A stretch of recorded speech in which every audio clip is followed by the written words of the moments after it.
Will, great to have you back on the show, man. I wanted to ask you. I think you're outside of the traditional, like college S&C day job. What's that shift been like for you? Oh shit, dude. Okay, yeah. So I've been out of college strength and conditioning now for almost a year. So I took a teaching job in the kinesiology department at UND. So I haven't moved. I'm in the same Yeah, institution, just not with athletics anymore. I'm in academics. So like my day-to-day life is a lot different. Um, I guess I can just do like how in depth do you want me to go into that?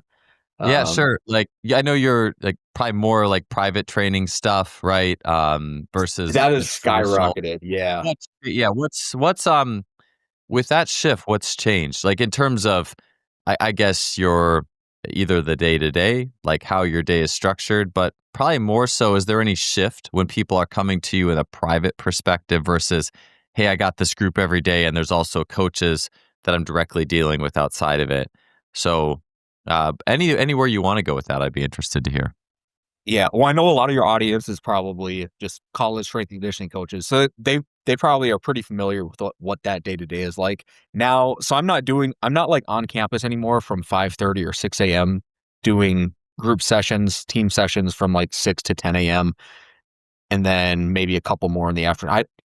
I'm not doing anything like that anymore. So like now is summer, but in the fall or the spring, I'm usually on campus way less now because I only have to be on campus if I'm teaching. And like half of my classes that I teach are in person, half of them are online, which is really odd.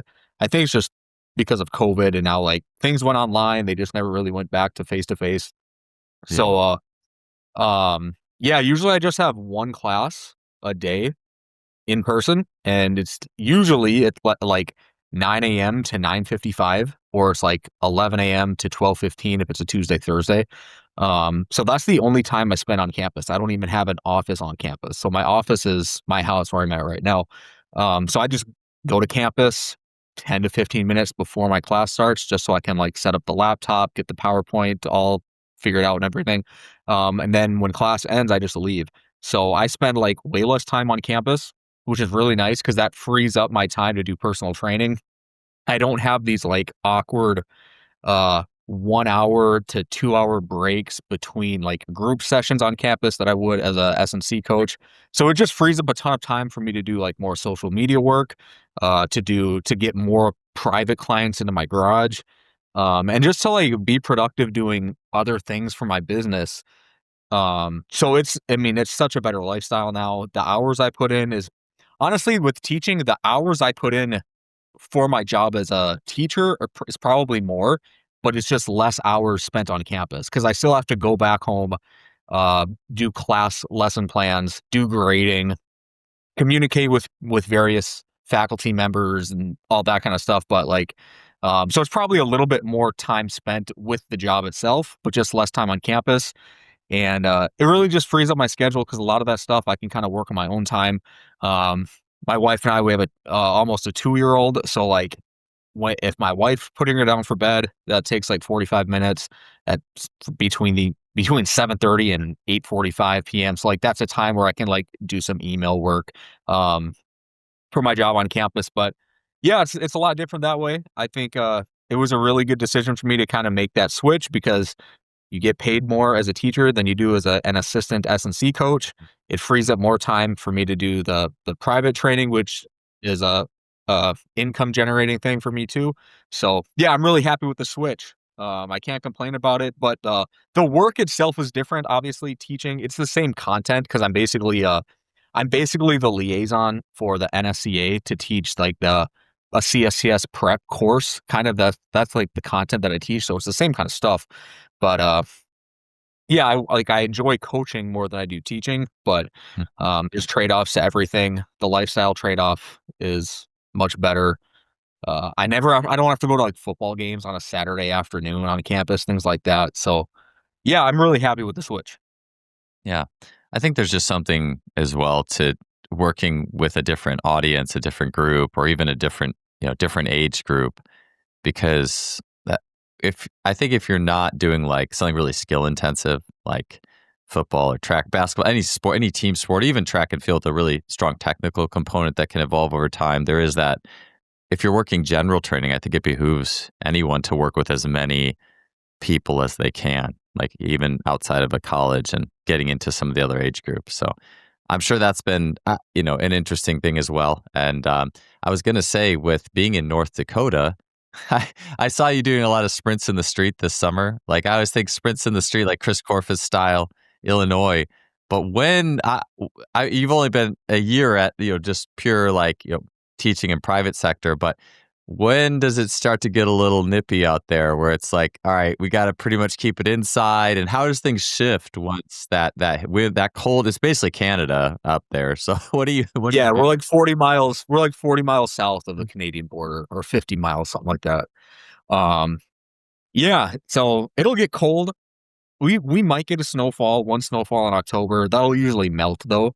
Mhm. Usually like the true snow comes right around Thanksgiving, but first week of November, it's consistently like low 30s, mid 30s. So that's kind of when it's like we're probably not going to be spending much time outside. Yeah.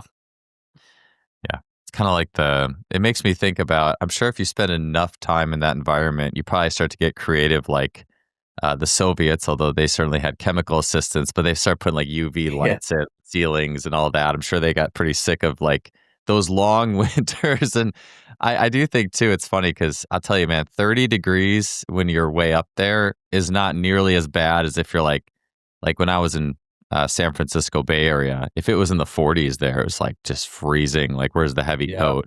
But then when I was Mhm. in was grad school in Wisconsin La Crosse, which is basically Minnesota. It's cold. Yep.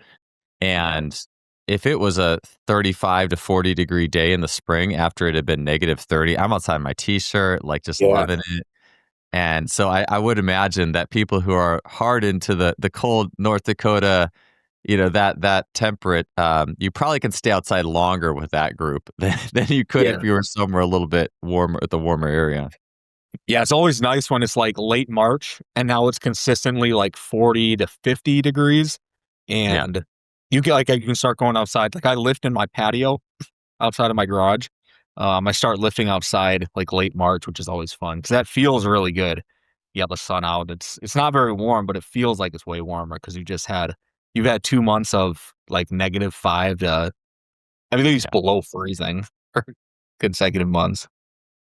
Yeah, it's kind of its own challenge a little bit too. And for me with my training, it's a little bit different than if I was like in my 20s and doing college track. But I like now taking advantage of those cold, snowy months. I have like a hill right off of my garage, and so just doing like sandbag carries up and down, and then a few of them being sprints and stuff like that. You kind of almost have to like embrace what you're dealing with. And Are you still in Cincy? yeah, Cincinnati. That's not Okay. terrible here, but it gets cold in January. It's just Mm. long enough that it's not, it's like, all right, I can do this for like 2 or 3 months. That's fine. Mhm. Versus, I'm sure that window gets extended. If it was another month of the sandbag runs up and down the hill in the cold, I think it might get a little old. But it's just short enough here that it's pretty awesome, and I'm excited to do whatever the next thing is. Yeah, yeah. So, yeah, I wanted to, moving on to a little bit of training topics. I wanted to ask you a few questions. And one of the things that I continually, I watch what you do, and I'm like, man, you're so good at simplifying things down. And you have something, you call it just a giant set. And I think if people watch your work on the outset, they see like 4 exercises. There's an Olympic lift or plyometric before the Olympic, and then squat, giant set, 14 reps. Like to me, I love those simplifications, or even depth jumps, 15 minutes, because Mhm. you do things long enough, and at some point you realize, for some of this stuff, maybe the exact sets and reps, maybe we're taking these a little bit too seriously with digging into some of this stuff. So tell me a little bit about that giant set simplification. And so what's in that? How do you go about that in your program? Yeah, so I've been informed from some people that what I call a giant set, other people's call a cluster set. But Yeah, I think of a cluster set as like I'm gonna do a set of 5, but I'm gonna go 2 reps, short break, 2 reps, short break, 1 rep. That's what I think of a cluster set as. yeah, But yeah, yeah. so what I call a giant set is just you have a prescribed number of total reps. and you can split it up however you want. Now, how you split it up is going to be determined by several different variables or factors, things that you're working for, trying to get out of that session. But like, yeah, giant set of here, we're gonna do 15 reps at like 83% of your max. And then you can progress it however you want. You can progress it by trying to accumulate those reps instead of 13 minutes to get them done, maybe you get it done in 11 minutes. And that's like your targeted progressive overload. Or you can do it um instead of your first set being 3 reps before you take a break, you can get 5 out of that first mini set of those 15 reps. And then you're still getting them done in the same amount of like mini sets, but that first rep, you got more reps done. There's like a lot of different ways you can use it for. Sure. It just gives you a lot of flexibility, you know? Yeah. Where if you're doing 15 reps, so 3 sets of 5, just be a really easy comparison because it's the same number of reps. You're kind of a slave to that set and rep scheme. And no matter how you feel, no matter how you feel that day, you have to get that rigid set and rep scheme. And then it's going to affect your physiology a little bit differently based on how you're feeling. So like, it just gives you, the giant sets just gives you some flexibility. It's really all it is.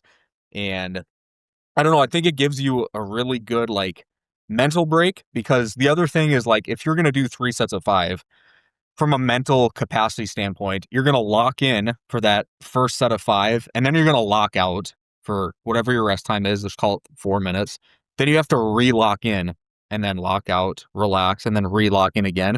Where a giant set, I just don't feel like you really have that because, like I said, you're not married to getting not a specific number of reps per set you're doing. So you're gonna rack the bar when you feel like you can rack the bar, rest however you want, maybe like go putts around between sets a little bit more differently than you would if you had like a clock and you were trying to get your 3 sets of 5 done with 3 minutes of rest or whatever it is. So it just gives you like some psychological freedom, I guess. Yeah. No, I love that. That's what you just described. I'm in kind of putting together, I guess, a more integrate. We're always trying to integrate ideas and make things practical or simple.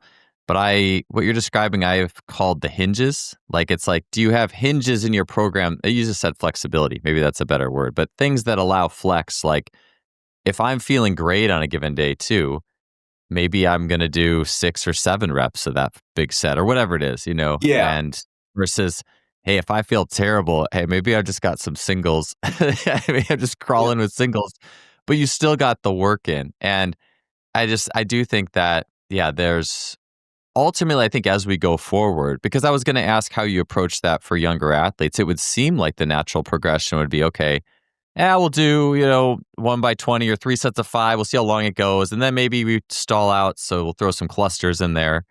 But then at some point, you have to give somebody a chance to incorporate how it feels in there. And I think on my time in swimming, if you asked me to write a swim workout, I couldn't do it. But I would just think about little concepts that they did.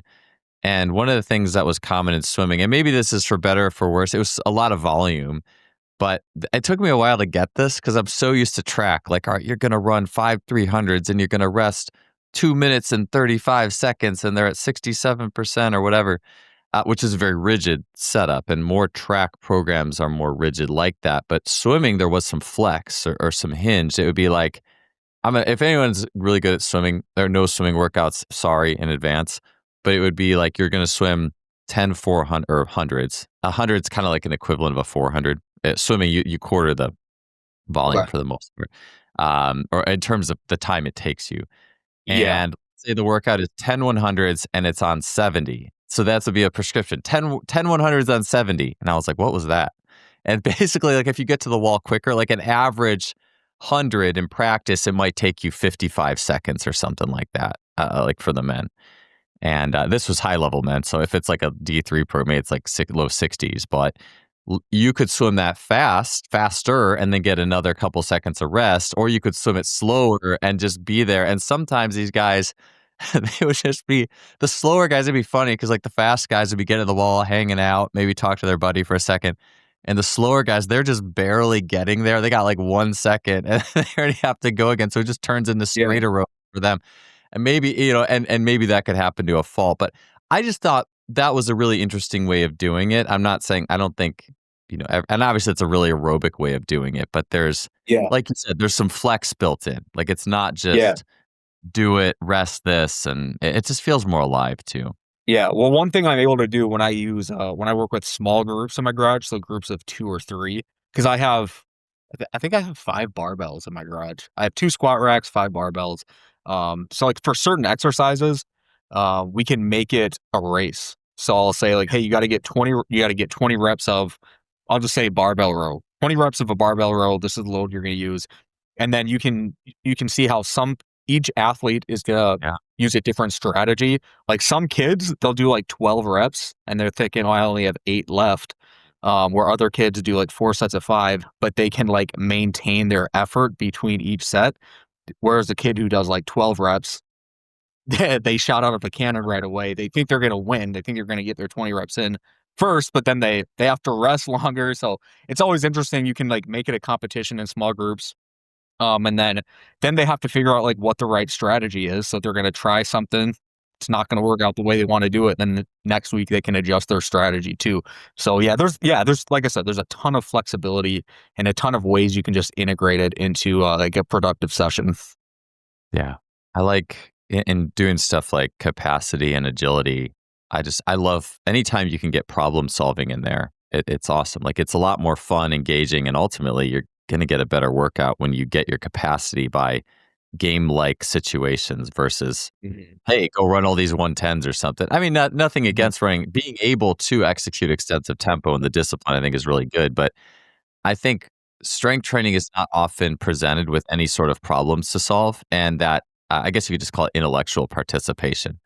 And yeah, I just think it's funny because yeah, and like I'm sure in teaching your classes, the standard curriculum, if you're preparing for the NSCA, like it's probably not the last thing that's not there anywhere. I feel like that aliveness to the session and that more like intuitive feel to things and having a choice, Yeah. and Yeah. also Yeah. being able to make Yeah. a mistake too. Like the guy who went and ripped off 12 reps and then died, and then the person's like catching up to them later and things like that as well. Yep. Yeah. I always felt too that giving athletes a clock too, like sometimes I would do this at Cal where instead of, if we had been doing a clean prescription for a while, like 4 or 5 by 3 of something, and just saying, hey, you got 8 minutes and do as many as you feel like doing. That was always really interesting because you would see some guys just trying to blast as many sets as they could. And Mhm. some guys were like, all right, yeah, they didn't seem like they were that sense of urgency. But it's almost as soon as you also give the athlete like a piece of the ownership, even if it's just, you get to decide how you do it, there's always something that's invigorating to that as well. Yeah. Yeah. That's why I like the density sets for sure too. Yeah. For I know in your own training, Will, too, kind of akin to what we were mentioning with the giant set, you would put for some of your workouts, you just put 15 minutes of depth jumps, which I like Yeah. that. I like that. It's better than, 4 sets of 10 depth jumps. And I'd imagine it probably ends up more like a cluster then, like do 1 or 2 and then mess with the bar more often. How does that actually shake out when you're going through it? Like with the plyo stuff. Yeah, Talking about, yeah, right? yeah, Yeah. Well, usually, so like if I'm doing 14 minutes, usually the first 4 to 5 minutes, you're still kind of like warming up, getting to like your higher outputs. So the first 4 to 5 minutes, you're not really taking much rest. You're probably, if you're doing depth jumps, we'll just take depth jumps, for yeah, example. I'll probably do my first few from like a 24-inch box, probably do like 10 reps there, all within span of like a minute and 20 seconds or something. Put a higher box on or add a layer to the box to make it 30 inches, do some more reps, still not really taking any rest other than just like walking back up to the box. And then, yeah, sure, you're 4 to 5 minutes in, you've kind of stacked your box height to where you want it to be. If you're jumping over a hurdle, you're probably pretty close to like stacking your hurdle to the height you want it to be for like the quote working sets or like, you know what I mean? And then once you get to that point where you're actually hitting like higher outputs, you're probably like 7 to 8 minutes in, and then you really are clustering it. You're probably doing sets of 2 to 3, and then I mean, just take rest as needed, but it probably ends up being 60 seconds. You do like 2 to 3 reps, rest 60 seconds, maybe 90 seconds. You hop back up, you do a few more, take another 60 to 90 seconds, and you're probably getting like, if I had to think about it, which I haven't really thought much, I haven't thought much about it, when I do that kind of stuff, or when I have like the kids I work with do it, I mean, they're probably getting 10 to 15 true working reps in, Sure.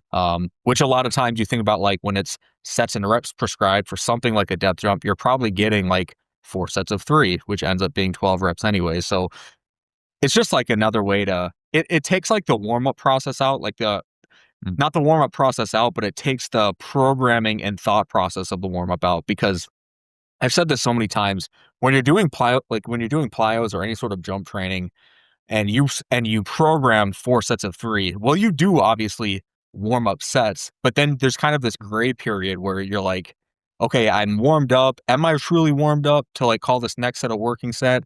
And you're just like in this gray zone, where it kind of makes it hard to like determine how many sets and reps of like working sets and reps you've actually done.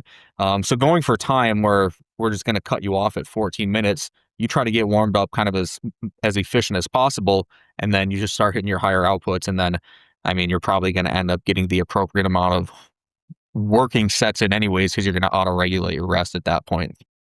Today's podcast is brought to you by Hammer Strength. Hammer Strength machines are designed with athlete and human biomechanics in mind.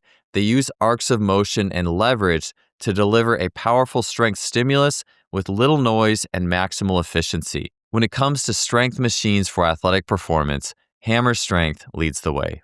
Do you feel with plyos, I was just thinking this, that it seems to make natural sense that something that has like a vertical barrier with that skill, like if you were to have people do dunks, you wouldn't say, hey, I want you to go do low rim dunks and you're going to do 5 360s and you're going to do 5, but you wouldn't say that. Right. It would just feel really stuffy. But if you were going to say, hey, I want you to do like standing triple, standing 5 horizontal plyos, that does just feel more prescriptive. So maybe it's just tied to having a problem to solve too. Like if there's a problem to solve, like a barrier to clear, it does feel like maybe those things are a little bit more time related or hoops. Like, do you have any other thoughts? Or if you're going to go do, I know you do a lot of horizontal plyos and you'll do, I know the problem though is to increase your distance. Like I see you having a cone and you're jumping with the cone and put it there. A lot better idea than probably standing there with the cones and you have to walk back or whatever. So, but do you have any other things that you tend to assign time to versus more of a prescriptive in the realm of plyos? Can you rephrase that question? Not really. Sure. Yeah. Like, so if you would say, hey, depth jumps 15 minutes, Yep. what about something like a standing triple jump or standing 5 Oh, jump? yeah. Yeah, I would Yeah. prescribe time for that a lot of Yeah. times too. Yep, Oh, you do? yep. Okay. So, like, when I'm with clients in my garage or on my patio, usually I have my stopwatch or I just use my Apple Watch, and I know we have a 60-minute session, so I know we're gonna lift after. I just keep eyeing the clock and say, "All right, guys, we got, like, 6 more minutes to get these jumps in. Just keep working, but just so you know, you have 6 more minutes." And then I'll say, "Hey, we got 3 minutes. Hey, we got 1 minute." Try to squeeze out a few more reps. So, yeah. Usually, I'm trying to think.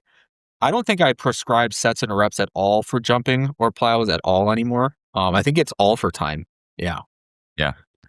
Yeah. It is interesting. Like even in my track practices where high jump is the primary skill. Like if you were to say in your session, I mean, you have a lot of skills you're doing, but you also have, I'm guessing you do tend to stay more prescriptive on the Olympic sets and reps, for example. Yeah. Uh, Even with the Olympics, the Olympic lifts that I have my clients do, like if we're doing cleans or whatever, a lot of times I'll say, "Hey, we're gonna do this for 16 minutes and we're just gonna hit triples." And then we're okay. gonna see like you're gonna record your highest weight that you successfully hit 3 reps at. Um, Yeah. and then like it's my job as a coach to make sure they are taking enough rest in between sets. So if a kid's just doing a set of 3 at 185 and then throws on a 5 and a 2 and now it's 200 on the bar, and then he doesn't step back and kind of like collect himself and he's just going right up the bar, then it's my job as a coach to say, hey, give yourself at least another like 45 seconds to a minute. Like I kind of Yeah. manage that stuff. So yeah, a lot of times with the Olympic lifts, I'll go for time too. Yeah. Okay. Yeah. Cool. Yeah. I think I just read a really good article recently. I get a weekly email by a writer named Billy Oppenheimer, and he was talking about how the difference between elite athletes and people who don't make it is that everyone does the volume, but it's how you do that volume. And that's just Mhm. where okay, we could prescribe 4 sets of 5, or especially things that have skill to it. And I like that Olympic lifts, there's a skill component. Jumping, there's a skill component. But I was going to say high jump. I mean, I never go into a practice and say, all right, we're going to do 20 jumps today. Like, we're going to get this because one athlete could do 20 jumps. Like, if you went and did 20 jumps and you missed 15 times and you didn't correct very well either, that's a totally different experience than an athlete who did 20 jumps and maybe they had 5 misses, but there was really good corrections. They felt like they were getting more wins, like they perceived they were Yeah. winning more, and they were correcting better. They got better dopamine release or whatever you want to call it. So I just think that, yeah, especially with the more skilled things get too, and I imagine the Olympic lifts probably do have that part of it, that it's just so important with how you do it. And yeah, and that's something too. I think it is interesting because people will talk. We talked about the Olympic lifts last time, but I do think that's part of the Olympic lifts. That's also a thing. Like you feel like there's something skillful to pay attention For to. sure. Yeah, Oh, for sure. Yeah. yeah. And I guess you could contrast to just saying, well, there's also the more just I don't want to say dumb, like you step in a Kaiser jumper, you're just gonna blast it. Like all you care about is the number. And I think there's something that's great to that too, for sure. But Mhm. maybe it would be less of a thing to say, all right, you got 10 minutes of the Kaiser jumper.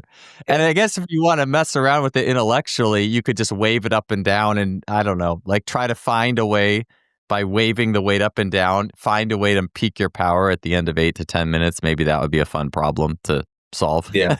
But it Yeah. does see there's those skill pieces to it too. It's like every rep, you throw and you catch, and there's something to deal with that's alive as well. So, Right. um, yeah, that aliveness piece for sure. Yeah. All right. So, in terms of, it's interesting I'd be curious in terms of accessories. Your workouts you prescribe are always very simple, at least what I see, right? It's like these 4 exercises. What's your take on accessory work? Since I rarely see that in the picture, but I would be curious behind the scenes. Are you sneaking in tib raises, after the workout, or what's your typical approach there? Yeah. By accessory by accessory, would you just say like single joint Yeah, yeah, exercises? exactly. Um, I don't have anything against that stuff. If you have like the time available to do them, Mhm. I would probably do them. But like for me, I mean, how many kids do you have? You have two, don't you? I have 3 now. Yeah. You have three. Yeah, and like for me, I mean, I only have one, but like I do 6 to 7 personal training sessions a day. I only have, like, 75 minutes to train. I got, like, Sure. other work to do. Like, so for me and my own training, just from, like, a time perspective standpoint, I'm not gonna mess around with that stuff. I wanna hit, like, the big rocks. And then same with, like, the clients I work with. I block off an hour for them, but then I consider, like, an extra 3 to 4 minutes at the beginning, 3 to 4 minutes at the end to kinda clean up or set things up. So it's really only like 52 minutes to really work. And just like from a time efficiency standpoint, I'm just like, I'm not going to put that stuff in. I really don't like, I mean, you could do it, but I really don't like doing accessory or mobility or like tertiary kind of exercises in between like compound lifts, like during rest periods, because I don't know, I think that just like that keeps the heart rate a little bit higher when we want the heart rate to drop when they're resting. It kind of like keeps them in this is kind of a bad justification, but it kind of keeps them in the sympathetic state when we want the sympathetic state to drop a little bit between sets. So I just don't really mess around with it. Not that I'm against it, and I think if people use it, that's totally fine. Just isn't my style. Yeah. Well, if you're getting that richness too, like I think about programming and the layers of richness as well. And if you have like that problem solving and that really putting the emphasis on the one thing and it's presented in a way that it's based on time in many cases. And you get this, like, it wouldn't make sense to have an auxiliary looped in with a giant set. It would just mess it up versus if you Yeah, had yeah. 4 sets of 5. All right, well, I guess we can plug something in here. Like it just, Yeah. yeah, that frame of mind. Like if I was trying something like that, or even like, hey, you got like sometimes I'll go, all right, I got 15 minutes to do, especially if I'm on a time crunch. Like if I only had 10 or if I have 15 minutes to work out because like we got to take the kids somewhere and it's just work ran late. And sometimes it's like 15 minutes on the clock. I'm going to throw a tennis ball over a barrier and jump over it and catch it, and then I'll just keep raising it up, and if Yeah, that yeah. and it's 15 minutes, I'm not going to try to superset it with anything else, or same thing with just like a straight sprint or whatever it is. But Yeah. yeah, it just does give it a different frame. Yeah, the prescription versus the open. It's definitely. I wish we started there earlier in a lot of strength and conditioning education, or even the way that we talk about things, because it is that experience. Right. Yeah. All right. So, Will, I know you've been doing I've seen a lot of bar velocity based work you've been doing recently. I think that the OVR system, it's just becoming more accessible now, I think, for a lot of people, those kind of things. And we did talk a little bit about bar velocity last time. But have you been learning anything through your recent work? Is it something, and as well, is that something that's getting put into the clientele that you're working with? Yeah, so I've learned so much, but like about it, but like not to the point where I feel a ton of confidence like conveying much about it. I don't use it for any of my clients just because like Yeah. I don't know. I don't know. They're not like advanced enough where like it matters or like Yeah. it kind of just for my clients, it kind of just becomes one more piece of thing to set up and it's just like I don't Okay. want to deal with that. I don't want to deal with that right now. Like for me, what I feel like I've gotten the most out of it is, like, accurately gauging reps in reserve. So this past winter, for the first time ever, I actually, like, put real effort into, like, physique and gaining weight in an appropriate manner, and I did the Haas 2.0 project, Haas 2.0 program that I put out, because I really wanted to, like, test my methods in, like, beyond just, like, a hypothesis. And so what I thought, like, the OVR really did for me was gauging RP or not RPE, RIR very well. And that's where I feel like I found the most value with it. Um, yeah, I feel like I had more to say about it, but I kind of lost my train of thought. But yeah, that's where I think it's most helpful. Kind of like seeing it puts in an objective number to like how you're subjectively feeling within that set and when you should cut that set off. So um, I did a lot more like prescribing sets in reps in reserve. So like, hey, we're gonna hit a set, we're gonna hit bench press, we're gonna hit several sets at 1 to 2 reps in reserve. And then you do start to see this association between like for bench press, it'd be like 0.25 meters per second. Okay, you probably have 1, maybe 2 reps left. So if you want to go for that 1 rep in reserve, bang out one more or cut the set off there. And then for squat, it was pretty consistently like right at 0.4 meters per second. You probably have 2, maybe 3 if you want to grind out another one. But if you grind out a third one, you're probably not going to be able to complete another set after that. So that's where I found the most value with it. And then it's always just like, it's fun using it as a way to just like monitor progress. I don't really care much about like monitoring like load management from that standpoint. Like I don't care that much about my performance, you know. Sure. Um, but it is fun to see like, hey, I squatted 405. I hit 5 singles today just to kind of see what it was at. I moved it at zero point 0.8 meters per second, and that's a PR because my previous best was zero point 0.7 meters per or yeah, 0.76 or whatever it is. So it's always fun seeing that. But beyond like the gauging reps in reserve, I haven't found another way to use it consistently and effectively for myself. But it's really fun to just like look at the data and yeah, just look at it. Yeah. How do you feel about it? Do you have an OVR or do you have any sort of VBT device? Yeah, I did. When I moved to Cincinnati, I had one. And I will say it's funny because it actually stopped working like a couple of years after. And I would use it, but it's interesting because I'm sure you'd probably have some similar thoughts. Like if you're doing jumps and sprints and all this stuff, the question becomes just like how much sets and reps is prescriptive and how much is open and feels like a game, so to speak. I find that in some ways the mental element of, okay, I pulled this weight, I got this score. Sometimes I almost don't want to know that, if that makes sense. And not Yeah. again, like, all right, if I got a group and I'm using it as a load management tool and I am trying to see it as a readiness thing, and I know these guys are going to be playing on the court, or girls, and they're playing on the court and being explosive in sport, and we're being really narrow and prescriptive in this smaller box of the weight room. I think that could be great. But for me, I would rather, in terms of being explosive, have a more like kind of alive, like kind of what we were talking about, the plyos and the sprints and the Yeah. jumps, to not I think there's a fine line in making it too prescriptive. And also, someone who could be having a kind of bad day, if you're having a really, I mean, if you go to squat and your bar speed is just absolute dog shit and your readiness indicator, like, okay, like we should probably make some workout adjustments here. But if you're in the ballpark, like if you're yellow, some of those times, those yellow numbers could turn into better ones if you have an alive, stimulating training environment. And I think that can be also done without forcing it. Now, I think that if the whole workout is more that box, it's all prescriptive. I think it works in that prescriptive box. Yeah. So much of my own training and client work, I tend to do a kind of a very similar to you.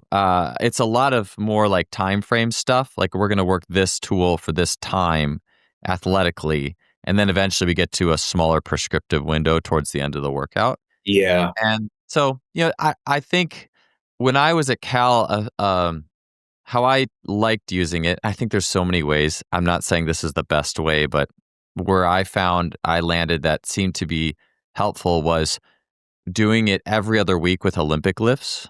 Like one week would be more of a power, like a strength, not that, more of a strength power type week where we didn't use the tendos or the velocity. And then the next week would be a lighter weight, but hey, now you want to hit your wattage max.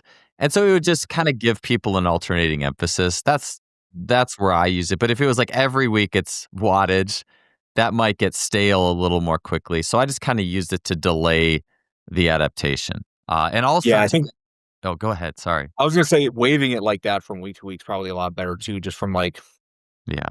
is it Goodhart's law, right? Where like Yes. if you're always Yep. just looking at the wattage, now the wattage number doesn't it just isn't as valuable as what it should be because that's like the number 100%. you're trying to chase. Yeah. So I love yeah. that. I love that description. That's yeah, maybe subconsciously that's what I was trying to get at because yeah, anything you chase so hard in the weight room that's not your actual sport will eventually become specific unto itself or like where it's too much of the machine is directed towards that one element. Mhm. 100%. So yeah, I also liked Christian Thibodeau had said this, like using it for a few weeks just to teach intent. I thought that was really, really helpful. And especially for some reason, I think more for female athletes who just it wasn't as natural for them to just like drive that bar and know what's like, this is what it feels like to have that full intention. I did notice a big difference. And when I first started at Cal, this was 2012, and like, there was maybe a little bit, oh, should you use it? Should you not? I remember reading some articles saying it's an unnecessary intensification that doesn't need to be there, or Olympic lifters never use VBT, so why should like those kind of things. But then I was talking with the assistant track coach was talking about the intention and the female athletes, and we started using it. I was like, wow, this really does make a big difference with this group. But then, yeah, I think eventually you should be able to take it away, and just kind of Yeah. have that feeling. Yeah. Yeah. It's funny you said about females because my wife uses the OVR. Mhm. And Yeah. so I program for my wife. I do all like the strength programming for her. She played volleyball in college, so she went through like a strength and conditioning program. So she knows how to like do all the lifts technique wise and everything.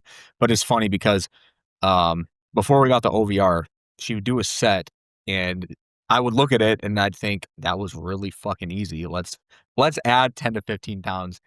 And she would never believe me. But then when we got the OVR, I kind of showed her. I mean, the tables where it's like associating an RPE with the velocity or a percentage with the velocity. I showed her those tables just to kind of say like, hey, this is the weight you're using. Look at how fast it's moving. Look how much more weight you could. I think it's made her training a little bit better and more effective and more stimulative. Because it shows her, hey, I know it feels heavy, but based on the velocity, I'm pretty confident you can go up in weight. So I think it's been really good for her too. Yeah. Yeah. There's definitely something to it with how we mentally frame that process of training. I again, kind of like my high jump example, like how many makes you might do 20 jumps, but it could be framed totally differently. I think it helps people to frame that intention really correctly. And Yeah. one thing I will say, there's another funny thing I did is I made a game. One time I made a game where it was like a special kind of event where it was like we had these teams, and to pass a station, you had to clean. It was just like 60 kilos or something, but you had to hit it right on 222 or something meters per second. And some guy did, he did like 45 reps trying to get that. But the funny thing is, he came in the weight room the next day and actually jumped like a PR. Like something about that like novelty, that precision, that not just ripping everything max. I just did something. I mean, obviously, like you said, good hard slot. Like if that's all we did, I think it would eventually get a little too nebulous. But that I don't know, that fun little stimulation, I do think that's kind of a piece as well that probably is a little off the wall, but I thought it was funny watching this guy just rip it with 60, like constantly rep after rep trying to get that. And then when he finally got it, everyone's like, oh, it's so excited. So Mhm. Will, I wanted to talk to you too about hamstring rehab and strength. I know, I think it was a few months back, you had some sort of hamstring issue. And I know for me, every time I've had an injury, I've always come out of it learning so much more about that area and just also appreciating like when you are fully healthy and things like that. But just in the rehab process, all the strength and pieces that go into that. So, I'd be curious what you have learned, as well as what your process of rehab was as well. I definitely want to ask you that. So, in my spirit of accidentally asking too many questions and segmenting things out, tell me a little bit about your rehab process first. Like, what did you do? What were your keys? And then a little bit about what you learned from the experience. I guess the rehab process, it was like, I pull it on like a Tuesday, and I think it was like the following Saturday. So like not 4 days later, but the 11 days later or whatever, I was back to sprinting full effort again. Um, but like I just took some time off, iced it a little bit for a few days. But like my rehab like sessions for it, um, I kind of just made it up honestly, but it worked out pretty well. It was like I would do a sled march, like a heavy sled march. Mm, Obviously like yeah. slower contraction speed, more of like a strength base, making sure I can feel the hamstring contract as I strike the ground kind of thing. Followed by keeping the same weight on the sled. Now I'm gonna actually run and stride out longer ground contact times compared to running without a sled, and then slowly decreasing the weight within the session. Obviously following the same progression of like from slower ground or longer ground contact times to faster ground contact times, slower contraction speed to faster contraction speed. Uh, be like shorter stride length to longer stride length, all of these kinds of things. And it just worked out really well, I guess. I kind of just made it up and it worked out well. I guess I don't have much more to elaborate on that. Till Yeah. eventually I was like, I felt like I could do like a 100-yard kind of tempo run at 70% speed where it felt good. Give it a rest for a couple of days, try it again, go a little bit faster. Yeah, I guess that was kind of the process. And then the other thing I did was like, I just call them sub-maximal repeated sprints where you're running like, I'm using the OVR gates so that I can actually see how fast I'm running and what percentage of my top speed is. And I just maintained 80% of my speed throughout the entire session. Very short rest, about 30 seconds of rest. So you're working in that like glycolytic range. Um, so to get the conditioning aspect out of it too. From that aspect, you're getting to like the sprinting motor patterns. You are sprinting, though it's sub-maximal, maintaining a certain threshold of speed. So you're getting some like speed endurance. That was really what I did. And like I said, I just kind of made it up and it worked out well. I don't have much of like a real true justification or anything behind it, but that's what I did. Yeah. I think it speaks to like the giant set mentality going on feel. I think that's underrated. I think a lot of times rehab is only looked, okay, you're in this stage, you're going to do this sets and this reps. And I think sometimes when you go at it alone and you're every day, what can I feel? What can I do better? There's something to that too that's really powerful. So, and like you mentioned, like you're doing the sled, something slow, you're feeling the muscle contraction. I think there's something that's really powerful with that. I wanted to ask in the midst of all it is of that as well, since Nordics is such a hot button topic. What any take on like the eccentric hamstring strength? Anything that's more like specific there, or balancing that with actual sprinting? What's your thoughts on that? So I'm kind of still on the bandwagon of like Nordics are good. Mm, Yeah, not to say that like Nordics prevent hamstring strains, but I do think Nordic hamstring curls provide a Yeah, pretty good stimulus to like keep the hamstrings healthy if you're doing a lot of sprinting. Um, yeah, that's kind of my take on the Nordics. Um, sure. I yeah, like them. I like them a It's lot. I yeah, I here I'll say this too. I took Nordics out. This is just anecdotal, but I took Nordics out like earlier when I didn't do Nordics from probably like mid-May to when I did pull my hamstring a few weeks ago, and maybe it's just in my head, but I feel like maybe if I was doing Nordics 1 to 2 times per week, maybe that would have helped kind of stave off some of that hamstring pull that I had. But I don't know. I would say I don't know if that's sure. true or not.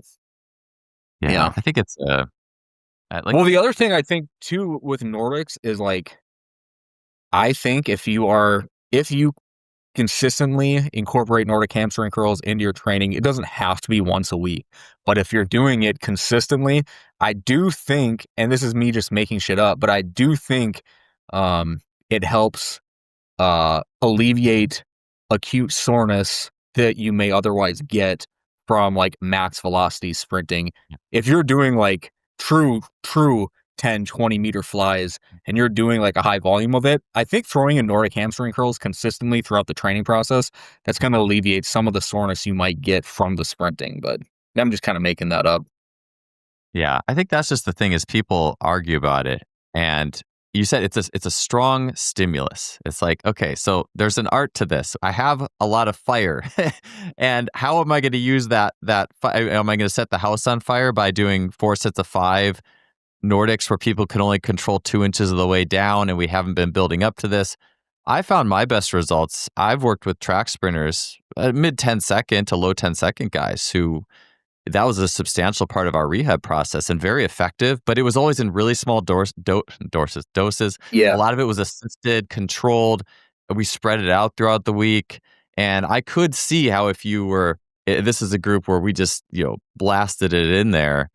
Yeah, I could see, or if you're already doing a lot of stimulus max effort, that could be a problem. So yeah, I agree with that. Even though you said you just made it up, I think that comes from the intuition of just Yeah. how the art of all this comes together without question. So, hey, last, I know your time is short here, so I did want to ask you one last question. I started with this last time. I think, well, you said this like Bang Energy is no more or something. Like they got sued, and I forget how many Bang Energies a strength coach should consume in a given day back when that was a thing.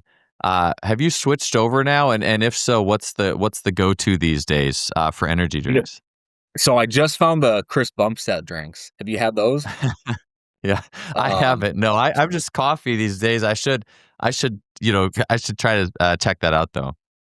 yeah, the Chris Bumstead ones are good.